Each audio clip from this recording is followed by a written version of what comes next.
আর উত্তর দেওয়া, রেসপন্ড করা ওয়াজিব।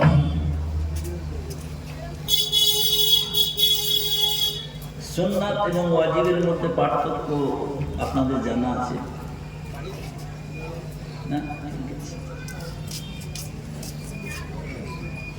আমরা কোন আমলগুলোকে ওয়াজিব বলে সম্পাদন বা প্রতিপালন করি ভাই, আপনারা সবাই জানেন। যেহেতু বক্তা হিসাবে আমাকে আনা হয়েছে, সেহেতু আপনি বলবেন, আমরা শুনবো। একটা কথা আছে, মাঝে মাঝে ইংরেজি হয়ে যায়। ইনশাল্লাহ আই মাস্ট ট্রান্সলেট ইট, অবশ্যই বলবো বাংলা বাংলা। তবে আগে অনেক বেশি ইংরেজি বলতাম, এখন ইংরেজি অনেক কমিয়েছি। যেটুকু এসে যাবে তার বাংলা বলে দেব। ওয়াজিব লাইজ ইন বিটুইন সুন্নাত এন্ড ফরজ। সুন্নাত এই রইল আর ফরজ এই রইল, তার মাঝখানে যে আছে তার নাম ওয়াজিব। সুন্নাতের উপরে ফরজের একটু নিচে, তাকে বলা হয় ওয়াজিব। সাথে দুই ঈদের নামাজ পড়ি, নিয়ত করেন না ওয়াজিবুল্লাহ তাআলা, ওয়াজিব।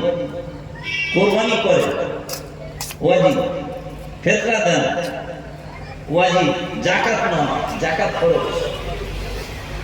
বেতনের নামাজ পড়ে 3 রাকাত, ওয়াজিব বলে পড়েন না বেতনের নামাজ? জি। তাহলে সালাম দেওয়া সুন্নাত কিন্তু ওয়াজিব। আমি আপনাদের এইভাবে সালাম দিলাম, 3টে শব্দ ব্যবহার করছি, 3টে কথা। আসসালামু আলাইকুম ওয়া রাহমাতুল্লাহি ওয়া বারাকাতুহু। আপনারা উত্তর দিলে নিশ্চয়ই শুধু ওয়া আলাইকুম আসসালাম ওয়া রাহমাতুল্লাহি ওয়া বারাকাতুহু বলবেন। জি। আচ্ছা, 3টে কথা বলার জন্য 3 10 30টি নেকি, পুণ্য বা সওয়াব, ইংরেজিতে বলা হয় ভার্চু, VIRTUE। 30টা নেকি আমার আমলনামায় লেখা হবে। আর আপনি উত্তর দিলেন, আপনার আমলনামাতেও 30টা লেখা হবে। বলুন সুবহানাল্লাহ। পৃথিবীর কোন ধর্মের মানুষ, জাতির মানুষ তারা প্রমাণ করতে পারবে না যে পরস্পরের দেখা সাক্ষাৎ করলে প্রথম সম্ভাষণে বা অভিবাদনের ভাষার দ্বারা নেকি পাওয়া যায়। কোন জাত বলতে পারবে না। অমুসলিম হিন্দু ভাইদের দেখা হলে সিনিয়ররা জুনিয়রদের বলবে না, শুধু জুনিয়ররা বলে যাবে নমস্তে। জুনিয়র মানে ছোট, জুনিয়ররা বলে যাবে নমস্তে, সিনিয়ররা কোনোদিন নমস্তে বলবে না। এটা limited to dignity and status, মর্যাদার সঙ্গে সম্পৃক্ত। এটা আন্তর্জাতিক মানের হতে পারে না। খ্রিস্টান বলে একটা জাত আছে, আপনারা নিশ্চয়ই শুনেছেন। খ্রিস্টান ভাইদের পরস্পরের সকালে দেখা হলো গুড মর্নিং, বিকালে দেখা হলো গুড আফটারনুন। এটা লিমিটেড টু টাইম। অর্থাৎ অন্য ভাষায় কি, সকালে দেখা হলো গুড মর্নিং, সকালটা তোমার ভালোই ভালোই যায়, এর পরের সময় যেন পেঁচার মতো মুখটা দ্বিতীয়বার দেখতে না। এটা আন্তর্জাতিক মানের হতে পারে না। কিন্তু বিশ্বাস করুন, আমার নবী, আপনার নবী, সবার নবী, বিশ্ব নবী মুহাম্মদুর রাসূলুল্লাহ সাল্লাল্লাহু আলাইহি ওয়াসাল্লাম তার উম্মতকে দিয়ে গেছেন এক আন্তর্জাতিক মানের অভিনন্দনের ভাষা। দেখি, আসসালামু আলাইকুম ওয়া রাহমাতুল্লাহি ওয়া বারাকাতুহু। আমার বাড়িতে বসে আপনি চা পান করছেন, গ্লাসটা আগে আপনাকে না দিয়ে যদি আমি পান করি, আপনি 60 বার বলবেন। আমার নবী শেখালেন, আসসালামু আলাইকুম ওয়া রাহমাতুল্লাহি ওয়া বারাকাতুহু। আল্লাহ তোর গাড়ি দিক, বাড়ি দিক, যে ছেলেটা পরীক্ষা দিয়েছে তাকে পাশ করিয়ে দিক, যে জমিতে চাষ করেছিস আল্লাহ ভালো ফসল দিক। আসসালামু আলাইকুম ওয়া রাহমাতুল্লাহ। সালাম আমাদের মুসলমানদের সালাম, সালাম নয়, a kind of great সাপ্লিকেশন or invocation. যদি আমরা একটু বোঝার চেষ্টা করি, পাগল থাকবো ইনশাআল্লাহ, ভালো হয়ে যাবে। শুধু সালাম দেবেন, এর দ্বারা নেকি কোন জাতির মানুষ বলতে পারবে?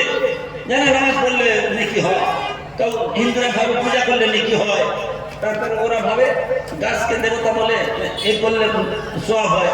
সালামের দ্বারাও সওয়াব পাওয়া যায়, এটা পৃথিবীর কোন জাতির মানুষ জানে না, একমাত্র মুসলমানরা জানে। আমার নবী, আপনার নবী, বিশ্ব নবী শিখিয়ে গেছেন। একটু ডুবুরি নামানো যায়।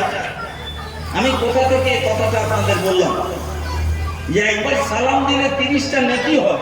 কেন ইমাজিন, একটু কল্পনা করুন না। এটা তো নামাজ নয়, এটা তো কোরআন তেলাওয়াত নয়, এটা তো রোজা নয়, এটা তো দান করা নয়। সালামের দ্বারা যে জাতির মানুষ 30টা নেকি অর্জন করে, তাহলে ধর্মটা কেমন? আমার নিজে নয়,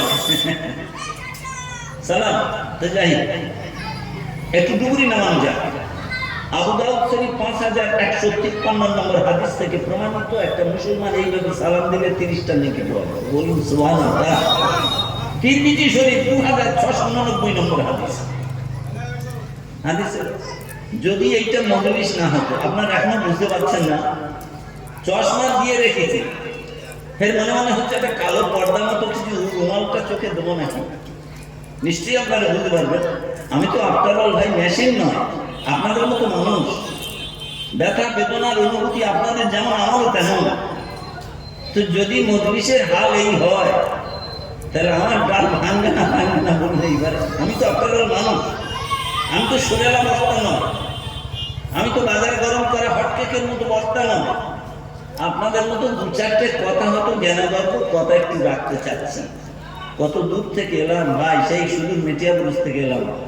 তো যে কথা বলছিলাম, যদি মজলিসে আপনার সঙ্গে সাক্ষাৎ না হতো, ফেস টু ফেস, এই রাস্তায় দেখা হয়েছে আপনার এলাকার কোনো, সালামের পরে আর একটা কিছু করতাম না ভাই? কি করতাম সালামের পরে? জি, মুসাফা করতাম। আচ্ছা হ্যাঁ ভাই, আমরা মুসাফা দু হাতে করি না এক হাতে করি? দু হাতে। আপনারা কি জানেন, আমাদের থেকে আরো দামি দামি টুপি পরে, এবং আমার থেকে আরো তার দাড়ি লম্বা, এবং সেই রকম সুন্দর কাটিং এর সুন্নতি পাঞ্জাবি পরে। তারা বলছে যারা দু হাতে মুসাফা করে তারা বেদাতি। বুঝতে পারছেন? তারা আমাদের সব ব্যাপারে, তারা ঈদের নামাজ পড়ে, জুমার নামাজ পড়ে, রমজান মাসে রোজা করে, কোরবানি দেয়, তারা বলছে দু হাতে যারা মুসাফা করে তারা বেদাতি। সাধারণ মানুষ অত বুঝতে পারি না, আমরা বলছি কি বলছে বেদাতি, কি বলছে তাই কি জানি, কিন্তু বেদাতি বলা না। বেদাতি মানে গোমরাহি, গোমরাহি মানে পথভ্রষ্ট, পথভ্রষ্ট মানে মরণের পরে আল্লাহ তাদের জান্নাত দেবে। কেন আমরা দু হাতে মুসাফা করি? চিন্তা করতে পারছেন? হ্যাঁ ভাই, তাহলে আমরা দু হাতে মুসাফা করি কেন? আমাদের একটা কারণ বা উত্তর জেনে রাখা দরকার। তো ওরা না করে না করুক, কিন্তু আমরা কেন করি? আচ্ছা বাবা, ওরা বলছে কোনো দলিল নেই, শরিয়াতে কোনো দলিল নেই, সামান্য জিনিস সেটা আমার আপনার প্রয়োজন হয়, অথচ কেউ জানার চেষ্টা করিনি যেটা কেন দু হাতে করি, আর ওরা কেন বলছে বেদাতিয়া। তো যাই হোক, হ্যাঁ বাবা, বসিরহাট সাব ডিভিশনের একজনকে টাইগার অফ বেঙ্গল বলা হতো, আপনারা নিশ্চয়ই জানেন, আল্লামা রুহুল রহমতুল্লাহ আলাইহি। ওরা বলছেন কোনো দলিল নেই। আচ্ছা, আল্লামা রুহুল রহমতুল্লাহ যতদিন বেঁচে ছিলেন দু হাতে মুসাফা করতেন না এক হাতে? বাবা দু হাতে করতেন। আচ্ছা, আল্লামা বসিরহাট হুজুরে পীর সাহেব দাদা হুজুর কেবলা এক হাতে করতেন না দু হাতে? এই পর্যন্ত বলে আমি ক্ষান্ত হব না বাবা, আপনারা শুনলে অবাক হয়ে যাবেন। মেদিনীপুর টাউনটা, শহরটার নাম ছিল, যার নামে তিনি হলেন মুস্তফা মাদানী রহমতুল্লাহ। মাদানী মেদিনীপুর হয়েছে। উনি কে? ফুরফুরা দাদা হুজুর আবু বকর সিদ্দিক রহমতুল্লাহ আলাইহির ঊর্ধ্বতম ষষ্ঠম পুরুষ, উপরের দিকে ষষ্ঠম পুরুষ, বুঝতে পারছেন তো? আচ্ছা, উনি কে? আপনারা শুনে দেখবেন, পাঞ্জাবের শিরিন শরীফে একজন আল্লাহর ওলির মাজার আছে। জি, মুজাদ্দিদ আলফে সানি আহমদ ফারুকি শিরিন রহমতুল্লাহ মাজার। ওনার 3 নম্বর তৃতীয় তথা যোগ্যতম পুত্র মাসুম রব্বানী রহমতুল্লাহ আলাইহি, তার বাংলার একমাত্র খলিফা ছিলেন মুস্তফা মাদানী, যিনি ফুরফুরা দাদা হুজুর কেবলার ঊর্ধ্বতম ষষ্ঠম পুরুষ। ওই মাসুম রব্বানী রহমতুল্লাহ আলাইহি এবং মুস্তফা মাদানী রহমতুল্লাহ আলাইহি ওরা সব দু হাতে মুসাফা করতেন। আচ্ছা, বর্ধমানের মঙ্গলকোট নাম শুনেছেন? ওখানে একজন আল্লাহর ওলির মাজার আছে, জি, যার নাম হলো মাওলানা হামিদ বাঙালি রহমতুল্লাহ আলাইহি। উনি মুজাদ্দিদ আলফে সানি রহমতুল্লাহ আলাইহির বাংলার একমাত্র খলিফা। তিনি দু হাতে মুসাফা করতেন। আসুন বাবা, আবু উমামা বাহালি রাদিয়াল্লাহু তাআলা হতে বর্ণিত কিতাবটার নাম মুজামে কবির, 8ম খণ্ড, 281 পৃষ্ঠা, 8074 নম্বর হাদিস। উনি বলছেন রাবি মানে ন্যারেটার, মানে বর্ণনাকারী, যার দ্বারা এটা বর্ণিত। সেই আবু উমামা বাহালি রাদিয়াল্লাহু তাআলা আনহু বর্ণিত, বর্ণনা করছেন আল্লাহ রাসূল বলেছেন আমার উম্মতেরা যখন পরস্পর মুসাফা করে তাদের হাতগুলো ছাড়িয়ে নিতে চায়, আপনার সঙ্গে আমি মুসাফা করছি, হাতটা ছাড়াবো তো, তারপরে না কোন ধরে করে ছাড়াতে যাবো। আল্লাহ রাসূল বলছেন পরস্পরের দুটো করে হাত যখন বিচ্ছিন্ন করতে যায়, বিচ্ছিন্ন করার পূর্ব মুহূর্তে আমার আল্লাহ উভয় ব্যক্তির জীবনে পাপ রাশিকে মাফ করে দেন। বলেন সুবহানাল্লাহ। দুয়ারে মুসাফার দলিল শুনুন, আমরা কেন করি ভাই? আব্দুল্লাহ ইবনে মাসউদ রাদিয়াল্লাহু তাআলা আনহু সহবতের দিক থেকে, সহবত মানে কি? নৈকট্য, সান্নিধ্য, সংসর্গ, কাছাকাছি থাকা। আল্লাহ রাসূলের সহবতের দিক থেকে এক নাম্বার বললে অত্যুক্তি করা হবে না।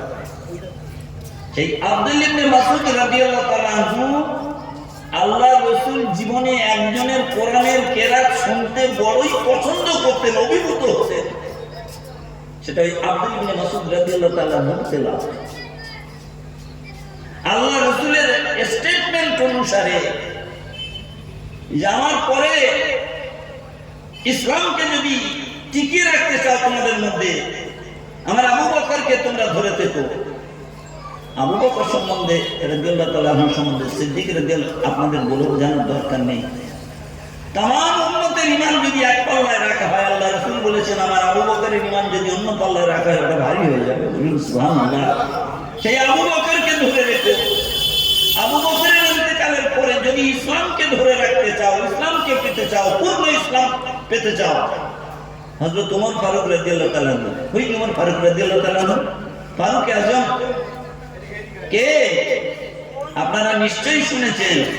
আল্লাহ রাসূল বলেছেন লা নাবিয়্যা বাদি আনা খাতামান নবিয়্যিন, no prophet to come, no রাসূল টু কাম। আমার পরে কোনো নবী ও রাসূল আসবে না। সেই জন্য যদি কোনো নবী আসতো আমার আল্লাহ ওমর ফারুককে নবী করতেন। বলুন সুবহানাল্লাহ। কি কথা শুনুন, তাদের সময় কিভাবে ইভ্যালুয়েট করেছেন, মূল্যায়ন করেছেন। সেই উমরকে তোমরা ধরে রেখো। আর উমরের পরে যদি প্রকৃত ইসলাম পেতে চাও তাহলে আব্দুল্লাহ ইবনে মাসউদ রাদিয়াল্লাহু তাআলা আনহুর সান্নিধ্য ছেড়ে না। বলুন সুবহানাল্লাহ। ওরা শুধু বলেনি না, বুঝলেন, নট অনলি দ্যাট, আবার ইংরেজি হয়ে গেল।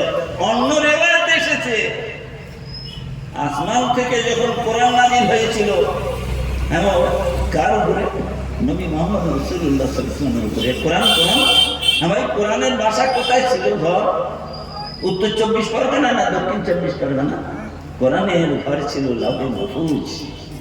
লাউহে মাহফুজ থেকে কোরআন রমজান মাসের 27 রমজান আমার আল্লাহ বললেন ওরে কোরআন, আমার হাবিবের আগমন, আমার হাবিব আবির্ভূত হয়েছে, যেতে হবে, তোমার ভাষা চেঞ্জ কর। আমার ভাষায় বলছি, ভাষা চেঞ্জ করে, এবারে থাকলে হবে না, এত উপরে থাকলে হবে না, তুমি চলে যাও। প্রথম আসমানে একটা ঘর আছে। এই আসমান কয় স্তর বিশিষ্ট? কয় স্তর মানে কতলা? 7 তলা। ও বানাইনা ভাই প্রথম সাবান শিলাবা কোরআন আমি নয়।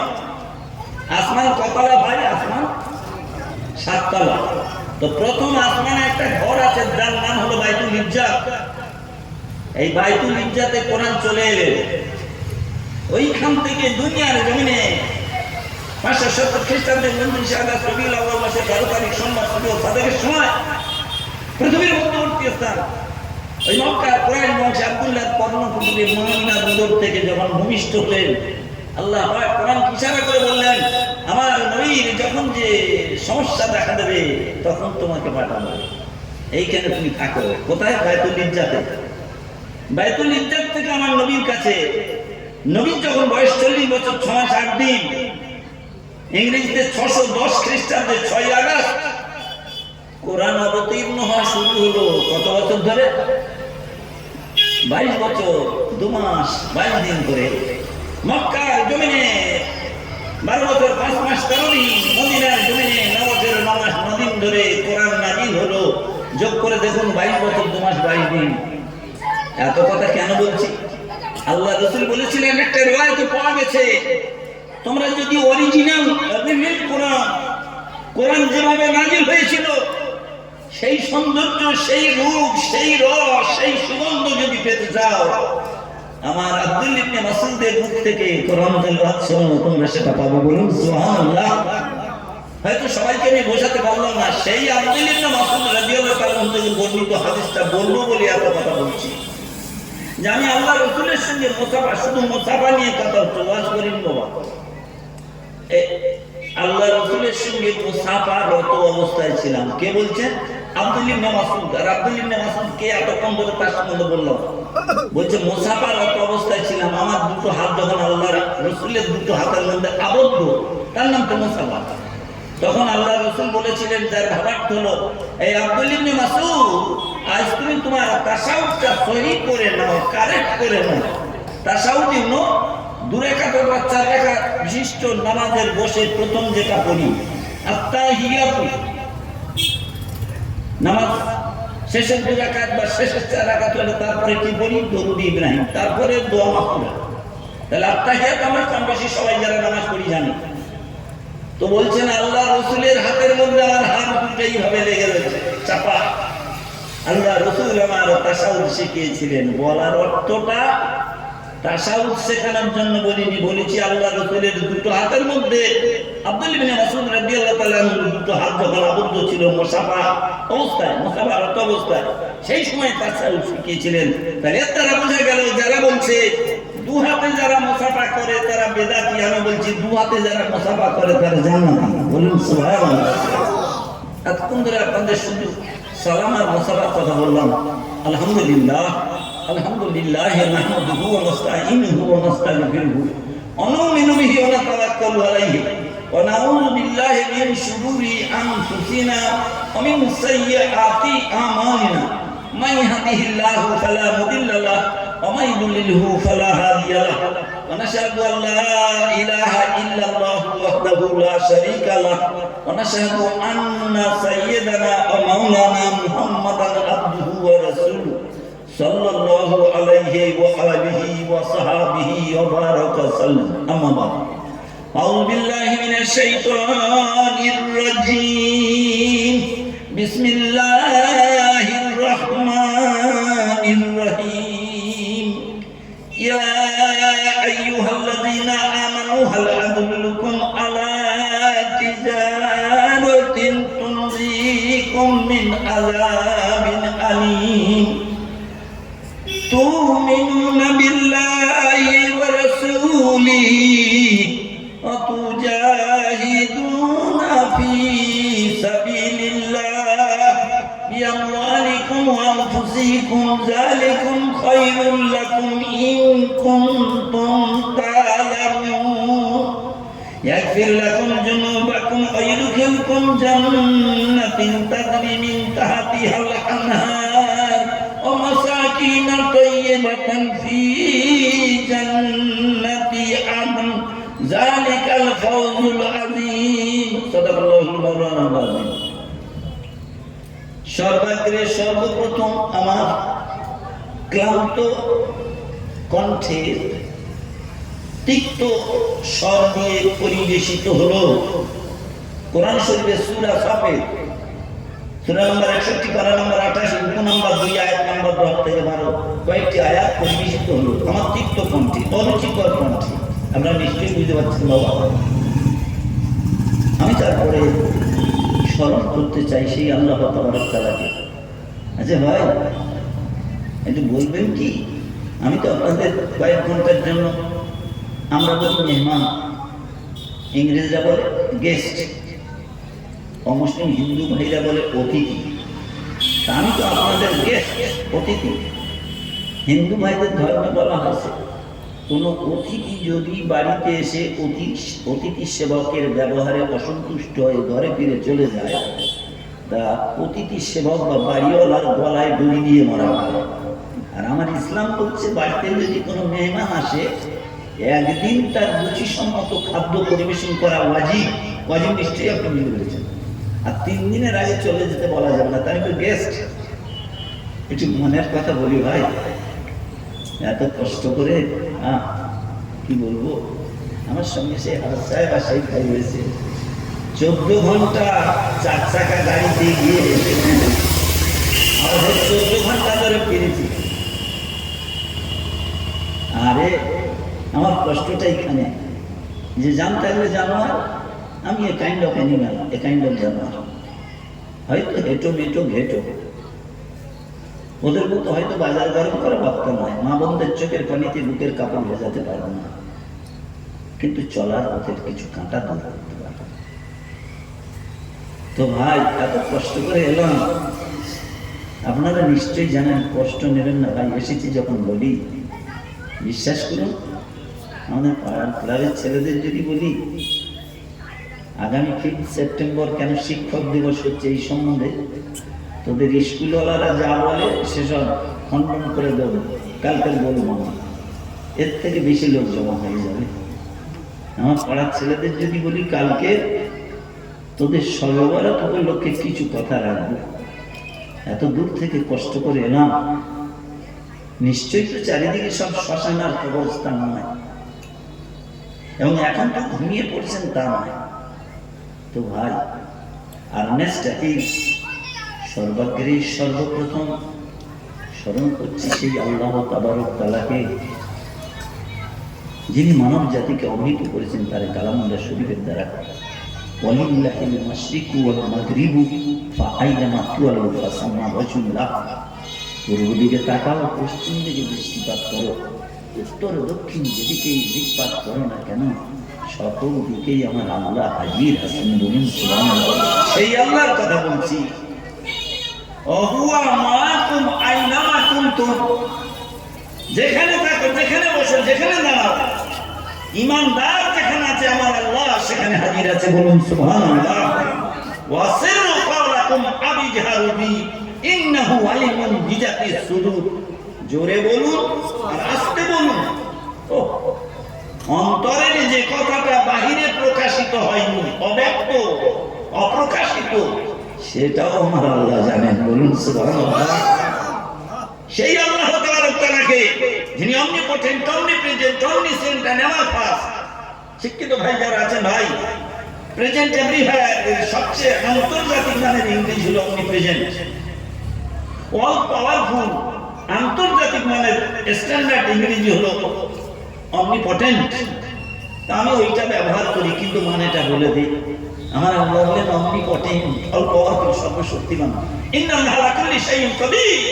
আমার আল্লাহ অমনিপটেন্ট, আমার Allah omniscient, present everywhere at the same time. Narendra Modi যেখানে মিটিং করবে সেখানে হাজির থাকবে, অন্য কথা পৃথিবীর কোন দেশে আমার আল্লাহ পাক এট the same time all over the world. শুধু তাই নয়, সমস্ত যত জায়গায় ক্রিয়েচার আছে আমার আল্লাহর উপস্থিতি সেখানেও আছে। বলুন সুবহানাল্লাহ। আমি সেই আল্লাহকে বলছি, সেই আল্লাহ তাবারক তাআলাকে জ্ঞাপন করি আমাদের সবার তরফ থেকে লক্ষ কোটি সুদৃঢ় শুকরিয়া। বলুন আলহামদুলিল্লাহ। জাতির এই দুরুনে যুগে সন্ধিক্ষণে একটার পর একটা ভারতবর্ষের জমিনে যখন মুসলমানদের উপরে আছড়ে পড়ছে সমুদ্রের জোয়ারের ঢেউয়ের মতো, একটা বালা ও একটা বালা ও একটা বালা ও একটা বালা, সবাই বলছে পালা, একটার পর একটা আসছে। প্রথম শ্রেণী ফার্স্ট ক্লাস দেশপ্রেমিক নাগরিক হওয়া সত্ত্বেও বিদেশিদের মতো ব্যবহার করা হচ্ছে, দ্বিতীয় শ্রেণীর নাগরিকের মতো মর্যাদা পাচ্ছি ভারতের জমিনে। ঠিক ততদিক কারণে বিশ্বের অন্য রাষ্ট্রে খুব লজ্জা লাগে ভাই। মুনাফিক মুসলমানদের জন্য কিভাবে মুসলমানরা মার খাচ্ছে এবং খেয়েছে, ঠিক ততদিক কারণে সেখানে মুসলমান লজ্জিত, বঞ্চিত, উপেক্ষিত, অপমানিত।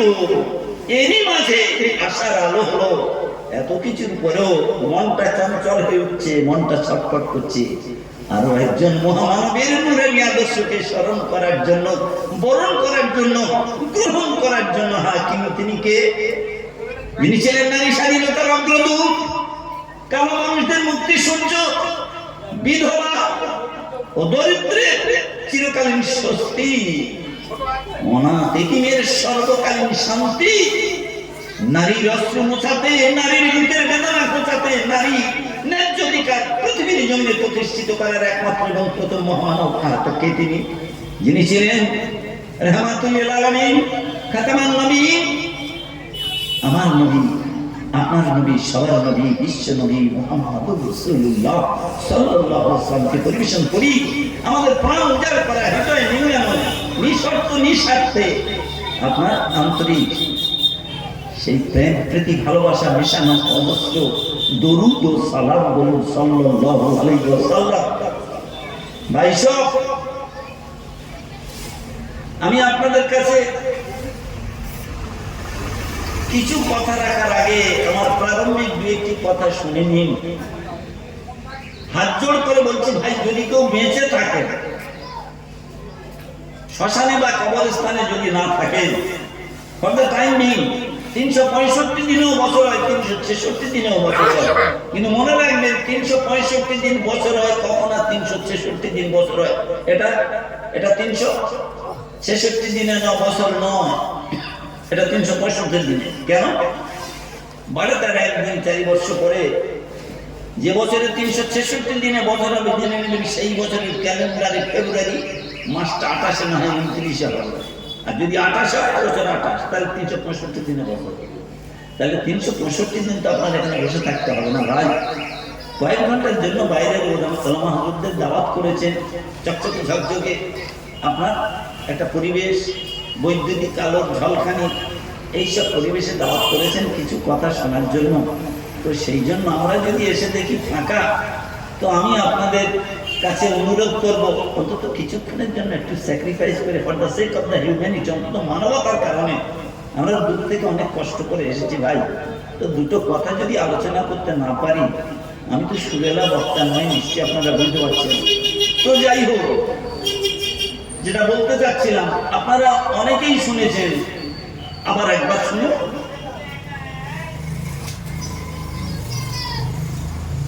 ভাই সব, পৃথিবীর জমিনে দু জায়গায় জান্নাতের বাগান আছে। একটা হলো টেম্পোরারি, ক্ষণস্থায়ী, আর একটা হলো পার্মানেন্ট বা স্থায়ী। ধরুন এই এলাকার কোনো মানুষ সেই হুগলি জেলায় চাকরি করে, ওখানে একটা ভাড়ার ঘর নিয়েছে, ওখানে অ্যাড্রেস তৈরি হয়ে গেছে, ওটা হলো টেম্পোরারি অ্যাড্রেস। আর তার বার্থ প্লেস উত্তর 24 পরগনায়, এই ধরুন আপনার বদরহাটের কাছাকাছি, তাহলে তার এটা পার্মানেন্ট অ্যাড্রেস বা স্থায়ী ঠিকানা। তো দুনিয়ার জমিনে দু জায়গায় জান্নাতের বাগান আছে। জি, এই জান্নাতের বাগান একটা হলো ক্ষণস্থায়ী বা অস্থায়ী বা টেম্পোরারি, আরেকটা হলো পার্মানেন্ট বা স্থায়ী। এই দুটো হাদিসের মাপকাঠিতে একটু দেখি কি বলছে। ওয়াজ করতে পারবো না ভাই, এই ধরো আমার কথা ভুল বুঝবেন না।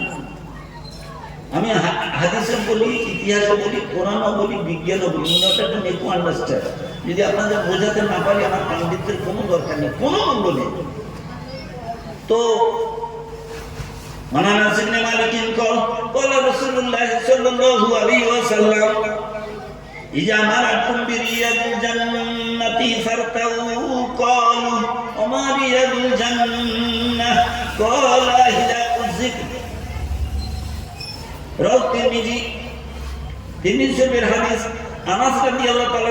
বর্ণিত,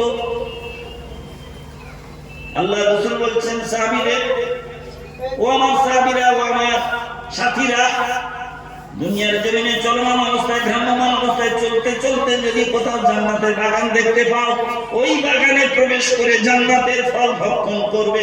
আল্লাহ রাসূলের সাহাবীরা হয়তো খানিকক্ষণের জন্য বলছি, হয়তো বুঝে উঠতে পারেননি। আল্লাহর জান্নাত তো একটা, আল্লাহর স্টোরে রয়েছে, দুনিয়া আবার কোথায় জান্নাত এলো? কারণ আমরা আল্লাহ রাসূলের সাহাবীরা ভেবেছেন ফিরদাউস লাইন মাকাম করার আদম সালাম খুঁজেই তো একটা জান্নাত। আবার উত্তর 24 পরগনার ওখানে মাওলানা বয়ান করতে গিয়ে বলছে, আল্লাহ রাসূল বলেছেন, দুনিয়ায় যেখানে জান্নাতের বাগান পাবে সেখানে তোমরা প্রবেশ করে জান্নাতের ফল ভক্ষণ করবে। ইয়া রাসূলুল্লাহ, দুনিয়ার জমিনে জান্নাতের বাগান কোনটা? আল্লাহ রাসূল বললেন, হিলাকুল যিকর, যেখানে আল্লাহ জিকির হয়, যেখানে আল্লাহ নবীদের, যেখানে তাজকিরাতুল আউলিয়া হয়, তাজকিরাতুল আম্বিয়া হয়, যেখানে আল্লাহর নবী রাসূলদের কিচ্ছা কাহিনী বর্ণিত হয়, যেখানে আল্লাহর নবীদের কথা আলোচিত হয়, যেখানে কোরআনের কথা আলোচনা হয়, যেখানে বিশ্ব নবী মুহাম্মদ রাসূলুল্লাহ সাল্লাল্লাহু আলাইহি ওয়াসাল্লামের কথা আলোচিত হয়, সেই আলোচিত জায়গায় দুনিয়ার জমিনে যেখানে হবে সেইটা হলো দুনিয়ার জমিনে আল্লাহর জান্নাত। বলুন সুবহানাল্লাহ। আগামীকাল 10টার সময় যদি কোনো ভাই এই ওয়াজটা শুনে এসে বলে মুরালিডাঙ্গাতে নাকি জান্নাতের বাগান উঠেছে, চল দেখে আসি, 10টার সময় এসে দেখে নবনী কেউ নেই, তাহলে এটাকে জান্নাতের বাগান বলা যায়? এটা টেম্পোরারি জান্নাতের বাগান। তো খানিকক্ষণের জন্য যদি মনে করেন এইখানে আসতে পারেন, তো আমি এতটুকু কথা বলছি, আমার মুখ থেকে শোনার কথা আপনারা, এখন তো বিজ্ঞানের যুগ, 6 মাসের মধ্যে যদি কোনো বক্তার মুখে শোনেন, কোনো হাফেজ সাহেবের মুখে শোনেন, কোনো মুহাদ্দিসের মুখে শোনেন, কোনো শাইখুল হাদিসের মধ্যে শোনেন, কোনো মুফাসসিরের মধ্যে শোনেন, তাহলে আমাকে ফোন করবেন, যে শাস্তি দেবে মেনে নেব। খানিকক্ষণের জন্য অন্তত হেরে গিয়েও বলছি, আপনার এলাকার মানুষ 365 দিনে এ রাত নয়, এটা 365 দিনের রাত। ফর দ্য টাইম বিং কিছুক্ষণের জন্য একটু আসুন না, শুনে যান, এটা জান্নাতের বাগান। আচ্ছা, জান্নাতের অপোজিট কি? ইস্ট, তার অপোজিট ওয়েস্ট, গুড, তার অপোজিট ব্যাড, মোটা, তার অপোজিট কি? রোগা। বোঝা গেছে তো? হ্যাঁ, উত্তরের অপোজিট মানে বিপরীত শব্দ। তাহলে এবার বলবেন কি জান্নাতের অপোজিট কি হয়? জাহান্নাম। এই মজলিস ছাড়া এখন যত পৃথিবীতে মজলিস আছে সব জাহান্নামের বাগান। আমি বলিনি, অ্যাকর্ডিং টু হাদিস ইট হ্যাজ বিন প্রুভড। তাহলে জান্নাতের বাগানের লোক কম, জাহান্নামের বাগানের লোক বেশি। বুঝলেন ভাই? উদাহরণের জন্য আমি আগেই বলেছি, in order to make you understand, ইংরেজির গরমের জন্য বলিনি, একটু বোঝানোর জন্য বলছি। ভাই, এটার নাম যদি জান্নাতের বাগান হয়, জাহান্নামের বাগান ভরপুর, আর জান্নাতের বাগানের লোক নেই। তো দূর পাল্লার ট্রেনে উঠেছি টিকিট কেটে, ফার্স্ট ক্লাস কম্পার্টমেন্টে, কমফর্টেবল জার্নি, আরামে যেতে পারবো, দিল্লি যাচ্ছি ভাই। উঠে দেখি গরম লাগছে খুব, ফ্যান দেখা যাচ্ছে তো, ফার্স্ট ক্লাস, একটু সুইচটা দিতে গিয়ে দেখি সুইচ ভাঙা, ফ্যান চালানো যায়নি, ফার্স্ট ক্লাস কম্পার্টমেন্ট, দাম বেশি দিয়েছে। তখন মনে মনে হলো পেপারটা পড়বো না, ব্যাগে রেখে দিয়েছি, একটু অন্য কিছু করি ভাই। আমাদের সার্বক্ষণিক একটা টু রিমেম্বার আল্লাহ একটা পদ্ধতি আছে, যেখানে আমরা লোকের সামনে করিনি, পকেটে হাত দিয়ে এরকম করে করি, অথবা সেই চাদরটা টেনে নিয়ে ওরা বুঝতে পারবে না, কি রিয়া যাতে না আসে। তো বলি, উফ বাবারে, একটু তসবিহ করতে যাবো তাও গরম লাগছে, একটু পেপার করতে যাবো তো অন্ধকার লাগছে, ইনসাফিসিয়েন্ট লাগছে। তা বলি, এই দেখা যাচ্ছে না, ছোট ছোট লেখা। তা বলি একটু ওই তো টিউব বাল্ব সুইচটা দিতে যাই, বললে সুইচ দিতে গিয়ে দেখি বাম ভাঙা, টিউব ভাঙা। এই ইংরেজি বললো, তার মানে বলে দেওয়া দরকার, আপনারা সবাই পারবেন। তখন আমার মনে হলো, this compartment is first class, but the arrangement is beyond first class. বিশ্বাস করুন, যারা ইংরেজি পারেন না তারাও এর মানে বলতে পারবেন। This compartment is first class, but arrangement is beyond first class. এই কিরে সেই মুসলমান যাকে দেখে ইহুদিন লজ্জা পায়, এই কি জান্নাতের বাগান? ফার্স্ট ক্লাস কম্পার্টমেন্টে উঠবো, অথচ তার ফ্যানের ব্লেড ভাঙা থাকবে, ওদিকে লাইটের সুইচ ভাঙা থাকবে, তার নাম কি ফার্স্ট ক্লাস হয় না? এই হলো টেম্পোরারি জান্নাতের বাগান। হাদিস থেকে প্রমাণ করেছি, আনাস রাদিয়াল্লাহু তাআলা থেকে বর্ণিত বলেছি। আচ্ছা, দুনিয়ার জমিনে আরেকটা জান্নাত আছে ভাই, সেটা পার্মানেন্ট, টেম্পোরারি না। যারা হজে গেছেন অথবা আল্লাহ যাদের তৌফিক দেবেন যাবেন, তবে দোয়া করবেন আল্লাহর কাছে, ইন্নামাল আমালু বিন্নিয়াত, অ্যাকশনস ইন মিজাজ অ্যাকর্ডিং টু ইন্টেনশন, বুখারী শরীফের প্রথম হাদিস। নিয়ত করবেন আল্লাহর কাছে, আল্লাহ ইচ্ছা করলে করতে পারেন, নিয়ত করবো না তা হবে। তো যাই হোক, এখন যারা গিয়েছে তারা দেখেছেন, আর যারা যাবেন তারা দেখবেন। মসজিদে নববী, জি, নবীর মাজার আছে ভিতরে, মেম্বার আছে, ঠিক ওইখানে একটা এন্ট্রান্স, প্রত্যেকে ঢোকার সময় বোর্ডে এই হাদিসটা লেখা আছে। আমি নিজে চোখে দেখেছি ভাই, আমি জানি বলে বলছি না, কিন্তু আপনারা গেলেও আপনারা দেখতে পাবেন ওই হাদিসটা দেখা গেছে। ওই হাদিসটা বুখারী শরীফের কত নম্বর হাদিস? 1888 নম্বর হাদিস। মুসলিম শরীফের কত নম্বর হাদিস? 1391 নম্বরে। আপনারা বলতে পারছেন তো দলিল কাকে বলে? যে আমি এতক্ষণ ধরে শুধু গল্পই করছি নাকি কি করছি আপনারা নিশ্চয়ই বুঝতে পারছেন। তো ওই হাদিসটা লেখা রয়েছে, রাবিকে আবু হুরায়রা রাদিয়াল্লাহু তাআলা। আপনারা অনেকেই জানেন, কারণ অনেকদিন থেকে ওয়াজ নসিহত শুনছেন। যত রাবি হাদিস বর্ণনা, রাবি মানে ন্যারেটর, হাদিস বর্ণনাকারী সাহাবী, তো সবচেয়ে বেশি হাদিস বর্ণনা করেছেন আবু হুরায়রা রাদিয়াল্লাহু তাআলা। 5374টি হাদিস বর্ণনা করেছেন। যে আবি হুরায়রা রাদিয়াল্লাহু তাআলা قال قال رسول الله صلى الله عليه وسلم ما بين بيتي ومنبري روضة من رياض الجنة ومنبري على حوضي। আল্লাহ রাসূলের এই হাদিসের মানে হলো, বলে দিচ্ছি ভাই, আমি নবী আমার ঘর বাইত, আরবিতে বাইত মানে হাউস, ঘর, ঘর। ওই জন্য মসজিদকে বলা হয় বাইতুল্লাহ, বাইত অফ আল্লাহ, বাইতুল্লাহ সঙ্গে করে হয়। তো আল্লাহ রাসূল বলছেন আমি নবী আমার আরাম করার ঘর। এখন আগে যেখানে থাকতেন সেইখানেই আছে, নবীরা যেখানে মারা যান সেখানে কবর হয়। তো ঘরে আল্লাহ রাসূল বলছেন মা বাইনা বাইতি ওয়া মিম্বারি, আমার মসজিদে নববীর মেম্বার, আমি নবী আমার থাকার ঘরে মাঝখানের যে স্পেস, যে জায়গাটা আছে, ওইখানে কার্পেট বিছিয়ে দেওয়া হয়েছে শুধু। আল্লাহ রাসূল বলছেন আমার মেম্বার আর আমার ঘরের মাঝখানে যে জায়গাটা আছে, আমার আল্লাহ তার অরিজিনাল জান্নাতের বাগান করে নিয়েছেন। বলুন সুবহানাল্লাহ। কোরআন হাদিসে এমন কোন জায়গা দেখাতে পারবেন না যে পৃথিবীর জমিনের কোন জায়গাকে আল্লাহ তার অরিজিনাল জান্নাত করে নিয়েছেন। বিশ্বাস করুন, আমি পেলে আমি নেব, যেখানে পাইব চাই, উড়াইয়া দেখিব তাই, পাইলে পাইতে পারি অমূল্য রতন। বিশ্বজোড়া পাঠশালার সবার আমি ছাত্র, তাই তো নতুন জিনিস নানান ভাবে শিখছি দিবারাত্র।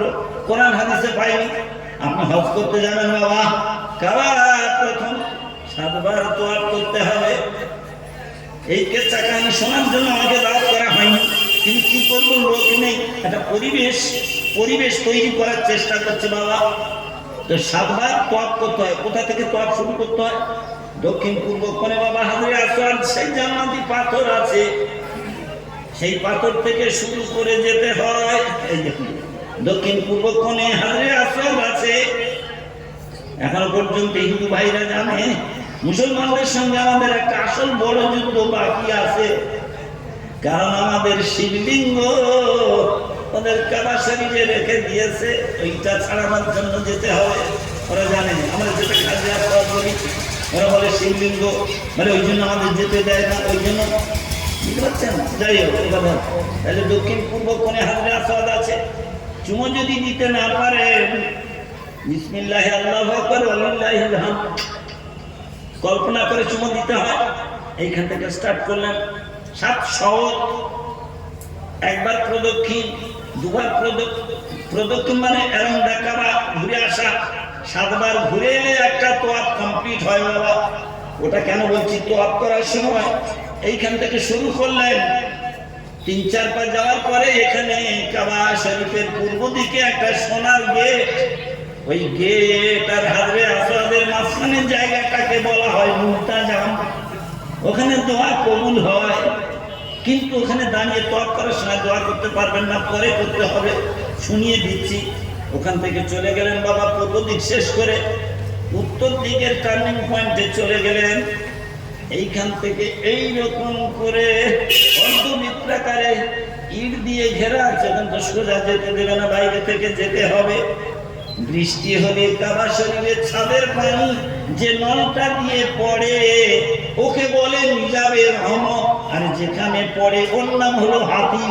ওখানে দোয়া কবুল হয় ওই উত্তর দিকে গেল। এইবারে বাবা 4র্থ নাম্বার কর্নার রুকনে ইয়ামানি, 70 জন ফেরেশতা ওখানে আল্লাহ বসিয়ে রেখেছে। আমার বান্দারা এখানে এসে দোয়া পাল্টাবে, রব্বানা আতিনা ফিদ দুনিয়া হাসান, এখানে এসে দোয়া পাল্টাতে আমার বান্দারা দোয়া করবে। ও 70 জন ফেরেশতা, নূরের ফেরেশতা, নিষ্পাপ ফেরেশতা, তোমরা আমিন আমিন বলবে, আর আমি আমার বান্দাদের দোয়া কবুল করব। বলুন সুবহানাল্লাহ। এতটুকু বলে শুধু এটুকু বোঝাতে চাইলাম, কিন্তু সেই কাবার কোন দিকে জান্নাত আছে আমি কোনো হাদিস পাইনি। বুঝতে পারলেন? এবার 7 বার হয়ে গেল।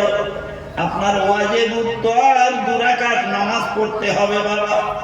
কোথায় পড়তে হবে? মাকামে ইব্রাহিম, হাজির মাকামে ইব্রাহিম। ঠিক কাবার দক্ষিণ পূর্ব কোণ আর এদিকে উত্তর কোণ, ঠিক এইরকম অ্যাঙ্গেল করে মুনতাজামের দিক থেকে তাকিয়ে দেখবেন এইখানে একটা মোটা কাঁচের আবৃত, তার ভিতরে একটা পাথর আছে। ওই পাথরের উপরে ইব্রাহিম আলাইহিস সালামের 2টো পায়ের ছাপ আছে। কাবা নির্মাণ করার সময় ইব্রাহিম আলাইহিস সালামকে পুত্র ইসমাইল বলছে, আব্বা সিঁড়ি নেই, উপরে যাবে কি করে, আমি বা মাছ জোগাড় করবো কি করে, কখনো অ্যাঙ্গেল ওয়াইজ কখনো স্ট্রেট ওয়াইজ যেতে হবে, নামতে হবে, সিঁড়ি কই। ইব্রাহিম আলাইহিস সালাম বললেন, তোর কাজ তুই কর, আমার কাজ আমি করি, আল্লাহর কাজ আল্লাহ করবে, বলুন সুবহানাল্লাহ।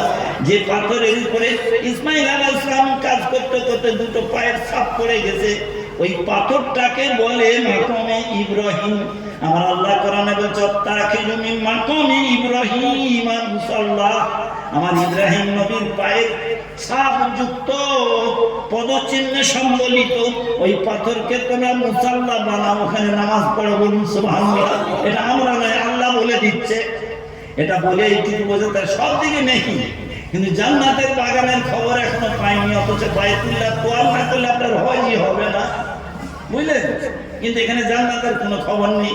জান্নাতের খবর কোথায় পেলাম? মসজিদে নববীর মধ্যে আমার আল্লাহ রাসূল যেখানে শুয়ে আছেন বাবা, ওটা বুখারী শরীফের হাদিস। কত সহিহ বুঝতে পারছেন? মুসলিম শরীফের হাদিস, বুখারী 888 নম্বর হাদিস, মুসলিম 1391 নম্বর হাদিস। আবার রাবী হলেন আবু হুরায়রা রাদিয়াল্লাহু তাআলা আনহু, নকল লিদায়। ওইখানে আল্লাহ রাসূল আবার শেষের কথাটা কি বললেন? ও জান্নাতের বাগান হলো, যে হাজী সাহেব গিয়ে ওই সবুজ কার্পেটের উপরে 2 রাকাত নামাজ পড়বে, আমার আল্লাহর তৈরি অরিজিনাল জান্নাতের বাগানে নামাজ পড়ে বাড়িতে ফিরবে, গুনাহ মাফ করে, বলুন সুবহানাল্লাহ। বুঝে এসছে বাবা? তো আমার বলার উদ্দেশ্য ওটা নয় বাবা।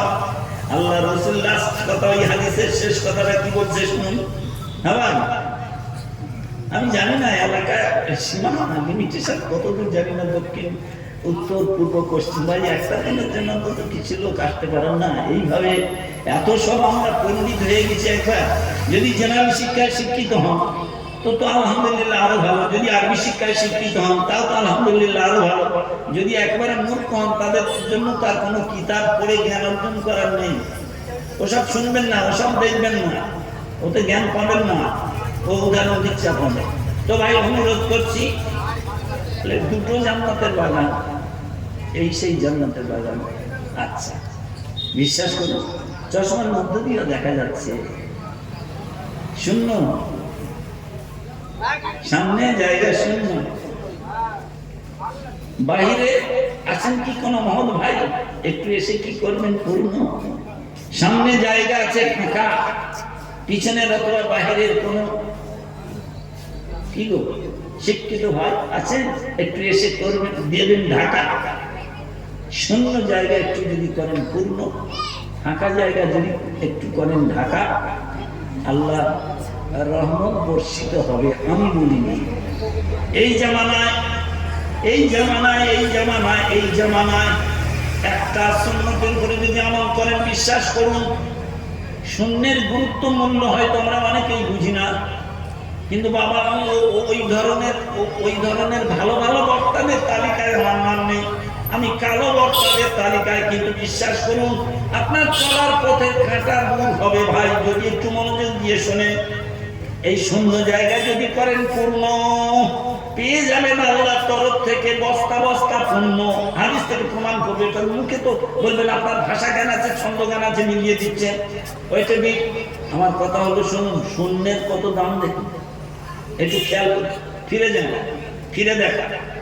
2016 সালের 8ই নভেম্বর যখন আমাদের কানে খবর এলো যে ভারতের প্রধানমন্ত্রী নরেন্দ্র মোদী 500 টাকার 1000 টাকার নোট বাতিল করেছে, একটু খেয়াল করে দেখুন।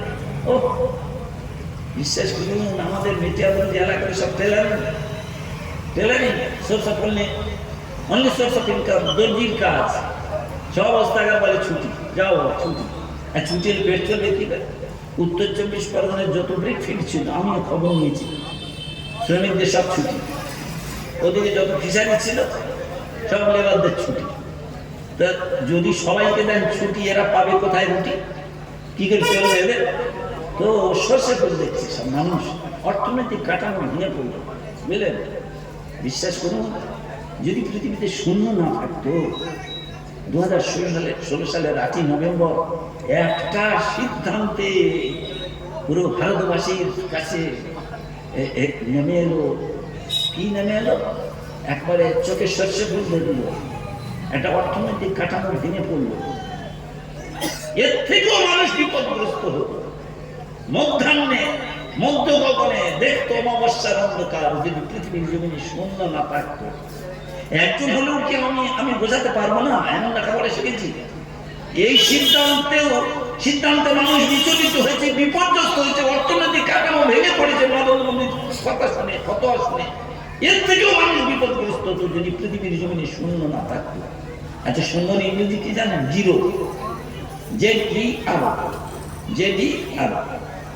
এই জিরো বিজ্ঞানের ভাষায়, অঙ্কের ভাষায় একেবারে অন্য নাম দেয়, সাইফার।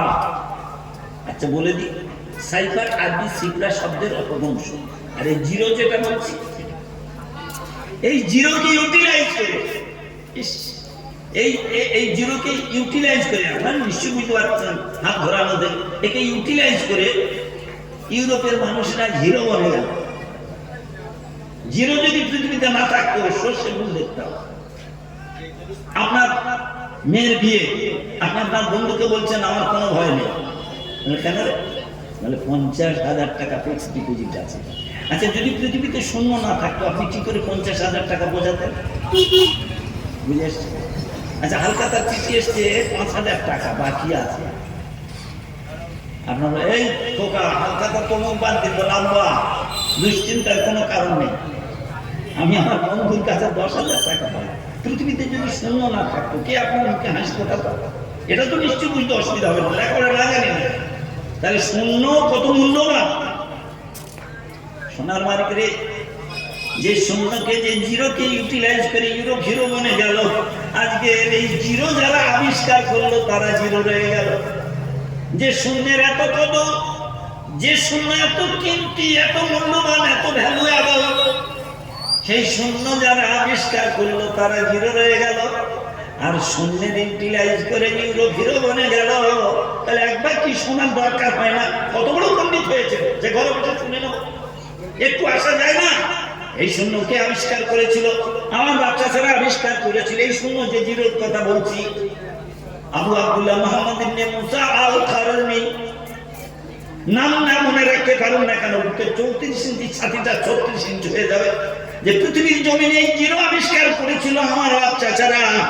যদি কোনো শিক্ষিত ছেলে থাকে, তাকে অন্তত একটুকু বলি, বাবা শূন্য শুধু নয় রে। আজকের বীজগণিত বলে একটা বই আছে, যাকে অ্যালজেব্রা বলা হয়। আমার বাচ্চা তাদের নামকে ভাঙিয়ে অ্যালজেব্রা করা হয়েছে, হিসাব আল জাবর আল মুকাবিলা। ওদিকে নাইবা গেলেন যে হুজুরের সব কঠিন কঠিন কথা আমরা বুঝতে পারছি না, কিন্তু এতটুকু তো বুঝতে পারছেন যে জিরো এত মূল্যবান, সেই জিরোর আবিষ্কার আমার বাচ্চা তারা করেছিল।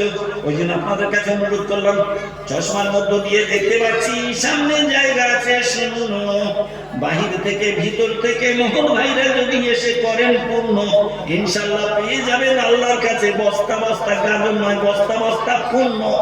পূর্ণ মানে সওয়াব, সওয়াব মানে নেকি, নেকি মানে বাচ্চু, বুঝতে পেরেছেন? আচ্ছা, এবার হাদিসের পরিভাষায় শুনুন।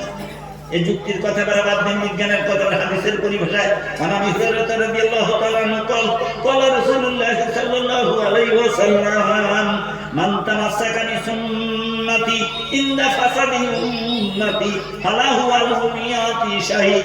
আর ভাইয়া কি রহমত ভাইয়া শরীফের হাদিসের কিতাবে এই একটা জানা আবু হুরায়রা রাদিয়াল্লাহু তাআলা আনহু থেকে আল্লাহ রাসূল বলছেন, কি বলছেন? আখিরি জামানা, আল্লাহ রাসূল ইংরেজি বলেন towards the end of the world, আখিরি জামানায় আমার উম্মতের ভাঙনের দিনে, হতাশার দিনে, বিতর্কের দিনে যদি আমি নবী আমাকে মহব্বত করে আমার অল্প হলেও, স্বল্প হলেও, কিছু হলেও বেরিয়ে ফিউ আমার সুন্নতকে মহব্বত করে আঁকড়ে ধরে, আমি নবী বলে গেলাম, ওই আখিরি জামানায় আমার উম্মত যদি আমার সুন্নতকে মহব্বত করে অল্প হলেও আঁকড়ে ধরে, স্বর্ণ যুগের 100 শহীদের সওয়াব তাদের আমলনামায় লেখা হবে, বলুন সুবহানাল্লাহ। ভাই কেন বলতো, তার এই জন্য একটু মজলিসের আদব রক্ষার জন্য অন্তত একটু বসা দরকার ভাই, মজলিসের আদব রক্ষার জন্য। অন্য সেন্সে নেবেন না, মজলিসের আদব রক্ষার জন্য। না খেয়ে ক্ষুধাতে জ্বলে, না খেয়ে ক্ষুধাতে জ্বলে, পেটেতে পাথর বাঁধিলে, তবু তো শুধুই কাঁদিলে। ইয়া উম্মতি বলে সাল্লাল্লাহু আলা মুহাম্মাদ সাল্লাল্লাহু আলাইহি ওয়াসাল্লাম। হাসর হবে তামার জমি, উম্মত বলবে পানি পানি, নবী বিনে পানি দেওয়ার সাধ্য কারো নাই। সাল্লাল্লাহু আলা মুহাম্মাদ সাল্লাল্লাহু আলাইহি ওয়াসাল্লাম। আমি নিজে নিজে আমার কথা বলছি, কেন বলছি ভাই, অন্তত ছোটখাটো হেঁটু বক্তা হলো, দুটো কথা বলতে গেলে সামনে লোক না থাকলে আমি বলতে পারি না। আসলে ছোট থেকে একটা এইরকম অভ্যাস হয়ে গেছে। যাই হোক, আমি বলছিলাম পাখি সব দলে দলে উড়িতে উড়িতে বলে, কালেমা ছাড়া নাই রে গতি, কালেমা ছাড়া পাবে না মুক্তি, পড়ো কলেমা দিবারাতি, কালেমা হবে তোমার সঙ্গের সাথী। লা ইলাহা ইল্লাল্লাহ, লা ইলাহা ইল্লাল্লাহ, লা ইলাহা ইল্লাল্লাহ, মুহাম্মাদুর রাসূলুল্লাহ, লা মাবুদা ইল্লাল্লাহ, লা ইলাহা ইল্লাল্লাহ, লা মাকসুদা ইল্লাল্লাহ, লা ইলাহা ইল্লাল্লাহ, লা মাওজুদা ইল্লাল্লাহ, লা ইলাহা ইল্লাল্লাহ, লা জাহেরা ইল্লাল্লাহ, লা ইলাহা ইল্লাল্লাহ, লা বাতিনা ইল্লাল্লাহ, লা ইলাহা ইল্লাল্লাহ, লা ফাইলা ইল্লাল্লাহ, লা ইলাহা ইল্লাল্লাহ, লা ইলাহা ইল্লাল্লাহ, মুহাম্মাদুর রাসূলুল্লাহ। শেষকালে ভাবো তো কিছু ভাই যখন আছে একটু হাদিস থেকে প্রমাণিত সওয়াবের হকদার হয়ে যায়। আমি আপনাদের সামনে কি করেছি আপনারা সবাই বুঝতে পেরেছেন। ঠিক অ্যাট দি সেম টাইম সব উত্তপ্ত পরিবেশ ভাই, এপার বাংলা যেমন রেডি, ওপার বাংলা তেমন রেডি, তো সব উত্তপ্ত পরিবেশ। ঠিক সেই সময় আল্লাহ আরশের সম্মুখস্থ নূরের খুঁটিগুলো টু মাচ ফ্যামিলি তরতর করে কাঁপছে। আল্লাহ বলছে তোমরা কাঁপছো কেন? সে যুদ্ধমূলী মনোভাব নিয়ে বাংলাদেশ ভারত হচ্ছে, ওদিকে আমেরিকা নতুন করে ফতোয়া জারি করেছে, তো তোমরা কাঁপছো কেন? আরশের নূরের খুঁটি বলো তোমরা so much restless, too much restless, তোমরা কেন এত চঞ্চল হয়ে পড়েছো, অস্থির হয়ে পড়েছো? বলে আমরা স্থির থাকতে পারছি না। আল্লাহ বলে কেন? তা বলছে ওই মুরালি ডাঙ্গার ভাইরা ওদের AK-47 থেকে গুলি করেছে। বলে কিসের গুলি করেছে? বলে কালেমার গুলি করেছে। বলে আমরা কালেমার গুলি করছি, আমাদের মেরুদণ্ড সব ভেঙে গেছে, সোজা হতে পারছি না, সোজা হয়ে দাঁড়াতে হবে, আরো ভেঙে পড়বে। আল্লাহ সোজা হতে পারি, একটা শর্ত মেনে নিতে হবে।